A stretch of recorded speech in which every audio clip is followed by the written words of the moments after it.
The eth tag genuinely marks a real header cell, semantically different from a regular data cell, with real default bold-centered styling.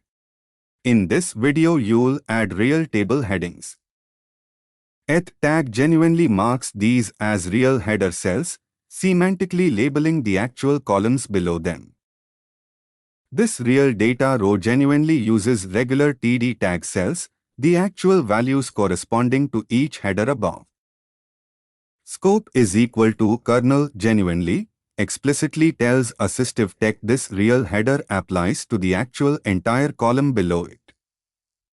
Eth tag genuinely marks a real header cell, distinct from TD tag. Headers typically genuinely appear in the real first row or column. Scope is equal to kernel row genuinely clarifies a header's real association for screen readers.